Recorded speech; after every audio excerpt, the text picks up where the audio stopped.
Olá, minha amiga, olá, meu amigo, sejam todos bem-vindos aqui no canal de Saber a Lei. Meu nome é Gilberto Vassoli e nesse vídeo nós vamos tratar sobre a possibilidade de revisão para os segurados que realizaram atividades concomitantes, ou seja, que realizaram contribuições para a Previdência Social, exercendo duas atividades diferentes. Antes da gente estabelecer a quem se destina essa possibilidade de revisão, ou seja, de aumento no valor do benefício, é importante a gente destacar o que são atividades concomitantes. As atividades concomitantes nada mais são do que aqueles segurados que exercem duas atividades no mesmo período. Vamos usar um exemplo. Vamos usar o exemplo de um advogado, por exemplo, que ele é registrado perante um escritório ou uma empresa e durante o dia ele faz essa profissão, advogado, e realiza contribuições para a Previdência Social, como determina a legislação vigente. Todo segurado, todas as pessoas que trabalham e exercem profissão, que têm renda, devem contribuir para a Previdência Social. À noite, quando ele deixa este emprego, ele vai para outro emprego, que se destina a professor, por exemplo. Então, ele trabalha no primeiro momento, das 8 às 5 da tarde, como advogado registrado, realiza contribuições, e à noite ele é professor também registrado, também contrato CLT, tudo dentro da legislação. E também realiza contribuições previdenciárias. Então veja que ele realiza contribuições como advogado e como professor. Pela lei, a partir da Lei 13.846 de 2019, essas contribuições, nada mais lógico, são somadas.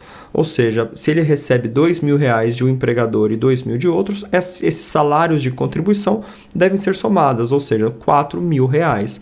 E essa vai ser a base de salário de contribuição para fins previdenciários, para cálculo de auxílio-doença, aposentadoria por invalidez ou qualquer aposentadoria programada, por exemplo. O fato é que o problema surge até 2019, quando não tinha essa lei que eu acabei de mencionar, 13.846.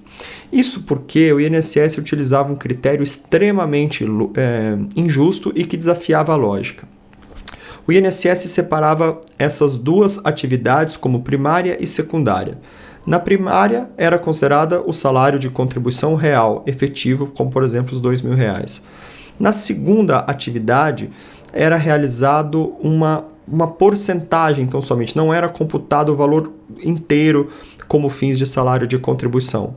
O INSS dividia primária e secundária a partir do tempo do vínculo mais antigo. Por exemplo, como advogado ele tinha 15 anos e como professor 10 anos. Então, o INSS considerava como atividade primária o maior período de vínculo, ou seja, nesse exemplo, a atividade dele como advogado. Então, com relação à segunda contribuição, não era realizado a contribuição plena, ou seja, não era somado plenamente o valor, era aplicado um coeficiente que era determinado do tempo de contribuição nessa segunda função com o tempo necessário para a aposentadoria. Um cálculo completamente injusto, que por final gerava uma diminuição substancial no salário de contribuição. Ou seja, muitas vezes ele contribuía por um total, ele pagava para os cofres da Previdência Social um valor, porque as contribuições eram feitas de maneira completa, tanto de um empregador como de outro, porém não eram consideradas para fins de cálculos previdenciários, para aposentadoria ou benefícios por incapacidade, auxílio-doença, hoje conhecido como benefício por incapacidade temporária, ou aposentadoria por invalidez, hoje conhecido como aposentadoria por incapacidade permanente. O fato, meus amigos, é que esses trabalhadores segurados que exerciam essas atividades até 2009 sofreram um grave prejuízo, porque eles contribuíram com o valor, tanto de um empregador como de outro, realizavam atividades concomitantes, porém sofria uma perda gigantesca quando calculava valor de aposentadoria ou outro benefício por incapacidade. Isso, meus amigos, desafia a lógica, desafia a justiça, desafia todos os padrões de normalidade e o que se espera da Previdência Social. Isso porque ele contribuía com o valor, porém era computado um valor menor. Era aplicado um coeficiente nessa atividade secundária, o que gerava uma diminuição, não eram somados como a lei hoje.